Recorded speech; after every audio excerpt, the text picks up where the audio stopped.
Welcome back, everybody. I'm Sean LaFlock. I'm here with Scotty Hagnes. This is Conversations, Fitness, Wellness, and Longevity. Scotty, how goes it? Pretty good. I just bumped my head on the pull-up bar right as you came on there. I tried to sit up taller and went bonk. And then you knew it was there, too. I knew it was there. Well, at least I didn't get this. Yeah, the point. I might have You might have had a little dent in your head. a little blood running down my forehead to start off this week. For those of you who are only watching or listening to this, I shaved my noggin. I razored it on Tuesday, so it's Friday now, so it's about 3 days later, and I already have a good amount of stubble and whatnot. So, Scotty, how often do you shave your noggin? Yeah, ideally daily. I grow both hair and particularly facial hair really pretty fast, and if I don't do it daily, it becomes a big chore on day two. So I really try to knock it out daily unless I'm super pressed for time or something. Damn it. We're 3 days behind, Scott. But I did get a new razor, so we will see how that goes. Yeah, I've tried different methods, and every other day it just ends up being more total time, even if you have the off day, I think. I just. And your head has no problems with it, no issues with your head drying out or getting razor burn or anything like that? No, I mean with the sharp, if I use a sharp new razor, sometimes it'll bleed in places. But I have typically used an electric razor for most day-to-day uses, just because it's so fast. Yeah. For special occasions and whatnot, I'll do the old lather and shave, and I've gone times when razors died, and I did that for a period of time. So definitely do a little both, but it would be I'm going on 21 years of having a shaved head now, so nice. I'm kind of in the groove. So we had mentioned a little earlier in the week you might share your own story with getting the dome nice and cleaned up. But so it's 21 years. You're what, 51 now, Scott? Or you just turned 51, be 52 pretty quickly here at the end of summer. So when you were 30, you decided to go just like, hey, you know what? I'm done fighting that fight. It was about that. It's kind of an interesting thing. It's so long ago past now, my kind of, emotional issues around my hair. And I think a lot of guys encounter this, whether it's balding or for some guys, I think it's graying, as they age. Yep. You don't have to worry about that now. I don't. I do have a little bit of gray in my beard, but actually, and when I have grown it out enough, I still am really not very gray. Yep. So. Well, that's good. You have some red in your beard too, right, Scott? I do. Yeah. That's awesome. That's Scandinavian. Yeah. So as a kid, I was, very bright blonde hair, and I actually started losing my hair, getting the little widow's peaks when I was right about 18 years old, interestingly enough, and probably even at 17, because I had just graduated from high school, starting college, and I was just, I think, a week or two past my 18th birthday when I was just, doing my morning routine, whatever, brushing my teeth or whatever, and I looked, and I was like, what the heck? I mean, it had already made a significant dent where I used to have this kind of smooth one, and it had escaped my attention, so undoubtedly it had been going on for 6 months or something. I just didn't notice it, and my dad wasn't bald, and he was quite a bit older than me, and he had a full head of hair, so it's not something I was worried about. And then when I noticed it, boy, it really kind of messed with my head a little bit, because that was only balding at 18 years old, Yeah. And at the time I was kind of in, rocker dude, right? I had grown my hair out, starting to, and I was able to cover it for a while by just having big long hair, and I had thick hair, so it came over it. And for the most part, unless a gust of wind came, you really couldn't tell, and it wasn't really that big of a deal. And then it stopped moving for a while. I just stayed, and I was like, okay, I kind of relaxed. And then somewhere when I would have been, let me think, it's been about 25-ish or so, it started moving again, like the old widow's peaks got a lot bigger, and then the front part started going back. And so by this point, my hair was really long, but more scraggly. Now we're talking about, this is kind of the height of the grunge era, so early 90s is going on. And now my hair is just long and straight. And so I just started wearing a baseball cap 24/7 was my solution there. rode in a baseball cap constantly. Basically, unless I was asleep, I had a baseball cap on. Wow. I had an awesome baseball hat collection, you know. You were that Yeah. guy.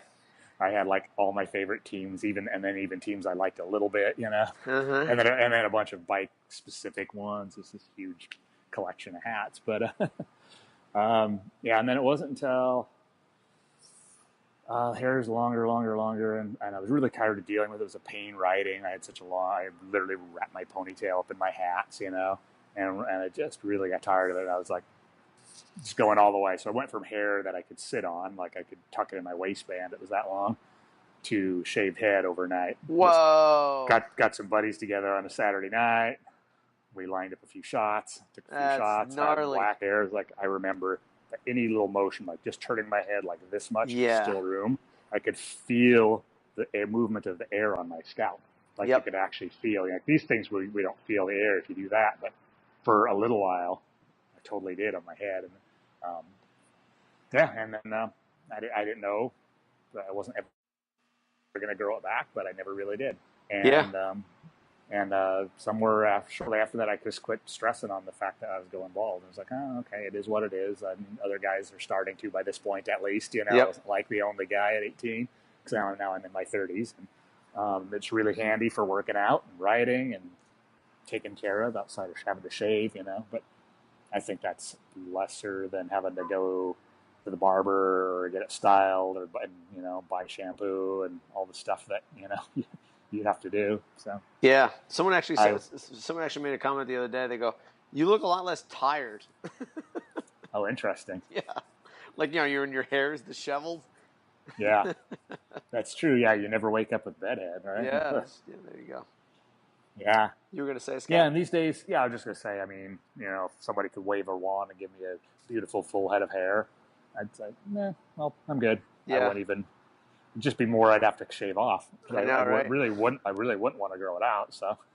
Yeah, I don't know. You know, I was looking at the whole situation as is, and I came to the point where I was just like, you know what, I didn't care anymore, like about my hair. I had kind of come to grips that I was like, you know what, like I'm, you know, losing my hair and that kind of stuff. So I, like, whatever was on my head, I was like, whatever, it is what it is. So like at this point, it's not like I was trying to liberate myself. It was more of like, this is the inevitable.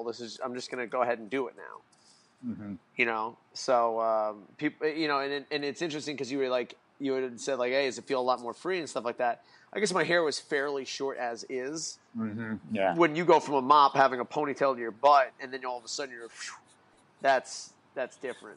That's a lot different. Yeah. Yeah, I mean, I have over that 20 years grown it out a small amount. Like when you go out in the woods? When I've done a couple week-long hunting trips, and I definitely don't shave it there, and then I come back, and it's a project, and I'm busy, so sometimes I let it go another week or two, and now you got a month's worth of growth. And when we did our house remodel 5-6 years ago, it was just so hectic. I was like, I'm not shaving, including my beard, and I actually had a beard at that. Yep. Through that phase as well. But outside of those couple things, yeah. Pretty interesting. Yeah. Yeah, so I'm obviously going to be going through all the whole process here, and it's interesting to kind of go through this journey a little bit and have some people around me who are like all inspired and happy, like, oh man, cool. Because especially if you're in the, you know, now that you're in the bald club, I have like 3 or 4 guys in my gym who are all like fired up. They're like, oh man, this is great. You're in the club now. So it's pretty cool to see. It is cool.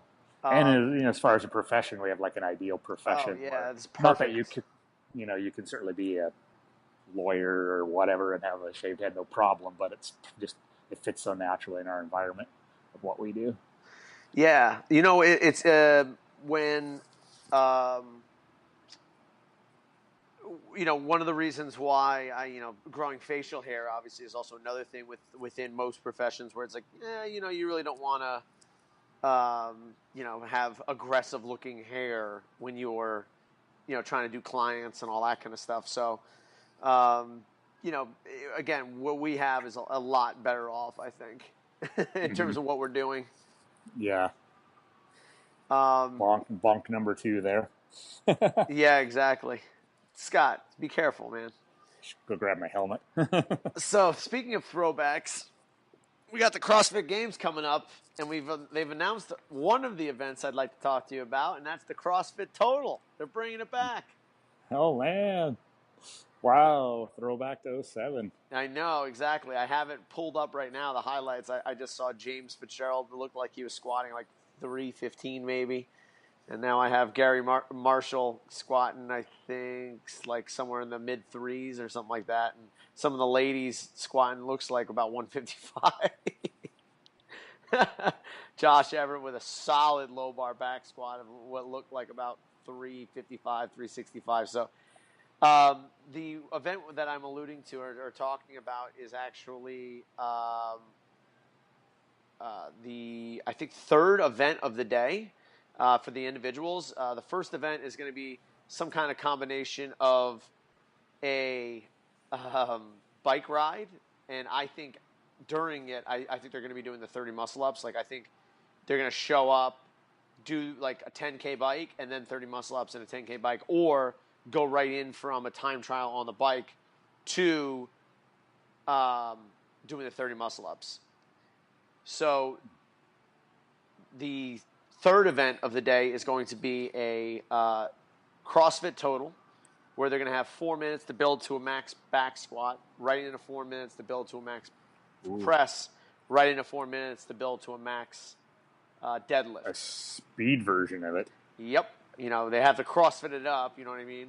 Yeah. Obviously, the CrossFit Total back in 07, you know, it looked like they were taking their time for this, and they had, it looks like Glassman and Dave Castro judging on the main platform for the best guys. But I'm looking at some strict press of, maybe about 125 pounds, something like that. I got, yeah, this is it's going to be a little different from these days, Scott. From your experience of the sport now, what are some average metrics that you would expect for these guys to hit coming into, you know, obviously also the fact that they are getting probably some kind of bike time trial, 30 muscle ups, and then going into that workout. Oh, and by the way, they have one more workout in the day also. Is this afterward? So they have 4 events. Dave Castro said this. Yeah. He says this is going to be the hardest day. Could be the hardest day in CrossFit history. Oh, awesome! I wonder what the other one will be. Jeez, you know, they like to do the classic CrossFit workouts sometimes, but I don't know. It could be. It could be anything. Got 2 classics already, right? With the 30 muscle ups and and the CrossFit Total. Maybe they finish it off with something. Maybe they fly him up to Aromas and make him run the. Oh, jeez. A couple of years ago. Yeah, it's just, oh my God, it's unbelievable. But you're probably expecting deadlifts right around 5, I'd imagine, right? That's what I'd say, 5-ish. Depending on how hard they want to push. And they have 3, they are allowed 3 attempts within that 4 minutes. So you literally get only 3. You can't pull if you warm up. Can't pull more. Then. You can pull less, but you can't pull more. Okay. And you gotta know right about where you're sitting. Yep. Which, having this little advanced notice, at least people can maybe dial that in a little bit if they, you know, I tend to doubt that a lot of people have done a lot of strict pressing and prep just right, you know, at least in the most leading up to the game. So. Yep. Yeah, it's not, all right, let me build to a max press here. No, they're probably not going to see that. Yeah. But, you know, I mean, maybe building up to like a heavy single in a few minutes to potentiate some upper body pushing pulling work wouldn't be out of easy to figure it out. Yeah, totally. You know, it wouldn't be too crazy. But in terms of the press, you're probably looking at body weight or more, I would imagine, right, Scott? Yeah. Maybe some of the smaller athletes a little bit more than body weight, and some of the bigger athletes right around body weight. Yeah, tend to be what I would suspect. Yeah. Yep. And then for the back squat, that's going to be the cool one. I can't wait to see what the strategies that people have, because, you know, you can low bar it if you've load barred, and you can just go to parallel, or you can just, you know, ass to grass, legit, you know, squatting like you usually might do, because most of these guys are squatting high bar in training, because it is better carryover in a lot of ways to the Olympic lifts, but. That's going to be really, really interesting to see, especially where their legs are at after probably a bike time trial. Yeah, especially if it's you know. Oh, hilly Yeah. terrains. Ooh, Yeah. I didn't even think about that, Scott. I mean, I've not been there, so I don't know how much there is for hills It's around there, what the logistics would be, but it that is could be rolling brutal. hills. That's the way they describe it. Oh, Rolling so you hills. could really bring some pain if you had the right route. Oh my God, yeah. And you know that CrossFit's going to try to find a few little snags here and there where they're going to have to fly up the gears, get up on the handlebars, and dance a little bit. Yeah. You know, I feel bad for the guys who were riding around on flat for the last 2 months who have been qualified for the games, and they got to go up there and like, oh wow, this is a hill. Yeah. You know, the closest thing that we have to a hill is like a causeway. That's, you know, nothing. There's no gradient. You know, there's a little bit of a gradient, but it's not crazy, and it's Yeah, not you guys nearly would as be. extensive. Yeah, you guys would be kind of screwed for preparation for that. Huh? Pretty much, like you got to get out of here and go up to like Georgia. It's probably the closest place that you'd be able to ride, like Yeah. legit hills somewhere in the somewhere there or up in the Appalachians or something like that. Jeez. Yeah. So that's the third workout of the day. But excuse me, the first workout of the day is the bike. They're doing something with a bike. I would love for them to. I mean, just judging from kind of CrossFit, what they've done before, I don't think they're just going to say, "Okay, here you go. You get 30 muscle-ups for time. Here we go." Do you What if expect that? do you think it could be like some sort of short course that forces you to go hard and fast, and then you have to stop and do muscle ups a number of times, like you're going by a a rig basically, and you got to jump off your bike, A hammer a set, biathlon. basically. That would be cool. I would really like to see that because That would then be there's kind of actually cool. strategy involved, Yeah, right? Because there's going to be some guys. Obviously, I would say probably 70% of the field can do 30 unbroken muscle ups for time. Roughly 70, I would say. mm-hmm. Maybe a little less. I don't know. I'm just thinking about that. I know that like a lot of them can. You know, I know I've personally seen Matt Fraser in the middle of a grid league match bust out 30 muscle ups. Yeah. And that was like I 3 years wonder ago.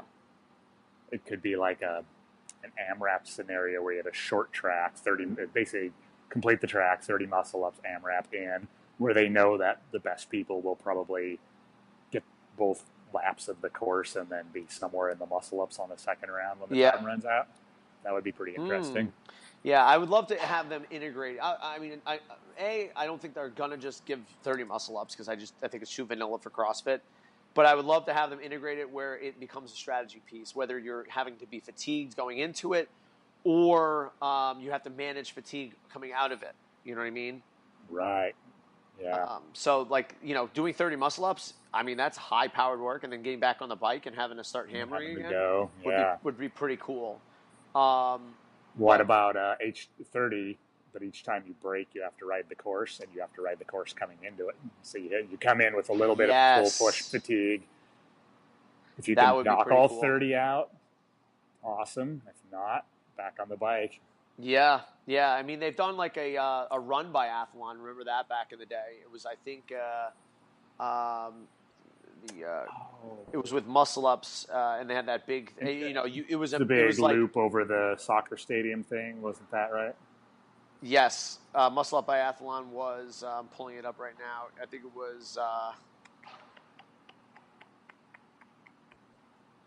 I was 400 meter run, 18 muscle ups, 400 meter run, 15 muscle ups, 400 meter run, 12 muscle ups, and then every time you broke within that set, you had to do a 200 meter, penalty lap, much like a biathlon. Yeah, I remember that. Well, yeah, great workout, very cool. Yeah, very cool to watch. Was the pay up at the end of the workout, or did you have to pay it immediately? Yeah, you had to pay it immediately. So like you ran like opposite direction to do the 200, and then you get back on the rings. Yeah. And they were being super stringent about like blocking out elbows. So even if you if you dropped down, that's when your set was broken. So if you got no rep, it was okay, but you had to keep going with the set. Yeah, you had to keep going. Yeah, very interesting. I mean, man, it's gonna be a tough first day for them. Unfortunately, we don't know anything about the Masters yet. They haven't released a single workout, though there is a picture and I believe a short video of some people doing a obstacle course, kind of an old school, over last year was like an O course where it was like, there was vertical kind of stuff, but this looks like, hopping into little balance beams and maybe more of a traditional O course, like you would see something in like a boot camp or something like that. So that is possibly something that they'll give to all athletes like they did last year, but a lot of it's still up in the air. Yeah. Wow. And it's 5 days. And the Masters starts on Wednesday. Yeah, and they're integrated again like they used to be back in the day, right? I believe so. I saw a picture today where they made a beautiful turf field where the O course was last year. It's probably about 50 meters wide, 50 yards wide, and it's by probably about 40 yards. So there's definitely going to be some cool stuff over there with sleds and prowlers or yokes or anything to do outdoors. I think there's going to be a lot of kind of stuff out there. Beautiful. Looks great. And, hopefully it's good weather up there because last year it was beautiful coming in, and there were some nasty days with some cold, rainy weather. So I'm very interested to see how it is when we get up there. Yeah. When do you leave? I leave on Monday, and Mayra's kind of finishing up her last couple training sessions here. This weekend we're winding down. We've been doing pretty much single sessions. I think we had a relatively tough session or similar kind of simulation session. We did like a mile run, a 400-yard open water swim in the ocean, and then another mile run in about 92-degree heat. So heat's not going to be a problem. Yeah, she's going to be used to that. No problem. It's going to be, it's interesting how, going from the different temperatures, how it really feels. How hard you push. Like, are you going to hit that ceiling? So it's definitely different than being down here, Yeah. Different humidity and I think that's the biggest part. Like just looking at it now in terms of like Wisconsin, the humidity is significantly less. I mean, the temperature highs are like in the next week or so, the lows are in the 50s and the highs are in the high 70s. Low, to 80 is the max over the next week. Wow. And then humidity-wise, it only gets into like in the early morning, it's in the 80s, but then it just burns off, and you're in the low 50s. So here right now, we're in the mid 80s in terms of the percentage of humidity. So we're just sitting in a swamp most of the time. Jeez, that's what this is. Yeah. You go back 100 years, this was a swamp. Yeah. There's a reason why a swamp grows here. Yeah. Very wet. Wow. Yeah, we're 90s but only like 20-something. % humidity here right now. Yeah, so dry. It's nice though, man. I definitely can't wait to get up to Wisconsin. Mayra's doing well, just refining some techniques and getting confident in some things. And I think that's the biggest thing that we've talked about before is just at this point, there's really nothing that you're going to gain. You can really only lose. Yeah. And making sure that the athlete is super confident in a lot of the things that they feel shaky about. I like the fact that they don't know the workouts. I like the fact that they're just going to show up and possibly just do the workouts. So you're not going to have time to practice the workouts. Mm-hmm. And I like that. Here in that way, yeah. Yeah, because like if you don't have the availability of certain equipment, maybe you're traveling earlier and later. Like there's a lot of variables that you may not be able to get testing in. But if they keep it pretty close to the vest and they kind of announce it as they go, I like that better than. Having advance notice just because it allows I think the best athlete to do the best given the non-preparation. No gaming. It's just like, whoever thinks on their feet is able to perform at their best whenever, that's the athlete who's going to win. And I think, not having prior notice allows for that. Yeah. Yep. Yeah, I'm excited to check it out a little bit. Yeah, man.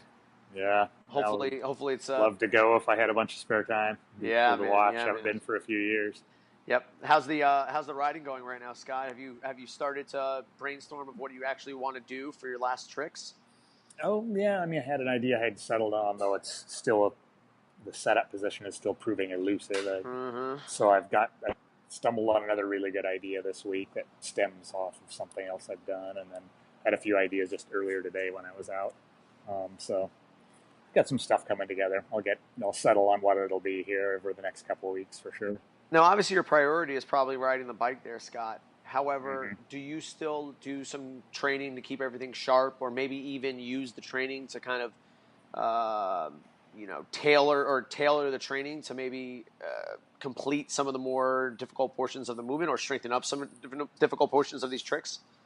Yeah, I do this kind of a supportive role for sure. Yes.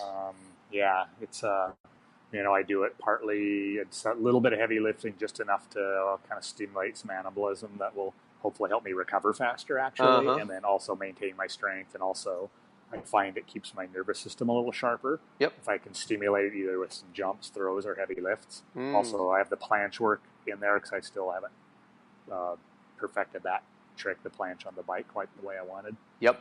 And then stuff to kind of offset some of the things. So I do some forearm work to kind of counter some of the grip and stuff, and some lower leg stuff and some things like that. And then I've been doing a lot of playing with various breathing protocols with conditioning. So last week, or a week and a half ago, I had done my mountain bike ride, so I don't really need to train riding for riding's sake anymore. But I've been playing with doing some circuits and breathing and some apnea protocols and little circuits and stuff here, just partly just to feel the effect. So I've been doing that just to kind of keep a little more parasympathetic tone also. Yep. That sounds great, man. Yeah. Very cool. Yeah, like I went out riding this morning, a little over an hour, came right back. It's a short drive from where I ride, did my kind of breathing pre-warm-up, and then I already warm. My aerobic systems are working good for an hour, so I hopped right in and did, about 12 minutes worth of assault bike interval work. So it works. That's all you need. Like that. Yeah. That's all you need. Minimum effective dose. Exactly. Yeah. I'm getting more and more into that mindset day by day. Yeah. Find out how much you can still make progress, and so far I've been really pleasantly surprised. That's awesome. Especially when you have a lot of the movement refined already. Yeah, it makes it easier to just, perfect, get a good effect and without any, residual problems that are dealing with, trying to learn another skill on top of. Especially because, the priority is more of the riding as is now. Yeah, so I have to keep it kind of low skill in here for the most part, because I just don't want to add any more already on my plate, for my nervous system to try to figure out. Yep. Well, Scott, you got anything else for today? No. Excited to see how things go next week. You'll be in the thick of it, though, huh? Absolutely. So we may hold off on next week. We'll see what kind of time frame I have, and obviously I'll be on Central Time, so it might match up a little bit better if I have some time. Right. So, but it'd be cool to do a little something from the games and kind of like get an inside thing, and also for me. Even if it, even if it ended up being a shorty or something. Just to get my thoughts and get some things on record in terms of what I think and what's going on, that kind of stuff. I think it'll be pretty cool. All right. Well, I'm Sean LaFlock. You can get me at Sean at CrossFitDarbyBeach.com. And I'm Scott Hagnes. You get me at Scott at CrossFitPortland.com. Scott, stay safe, man. That pull-up bar is coming after you. I know, Paul. All right. Safe travels, brother. Thanks, buddy. All right. Bye.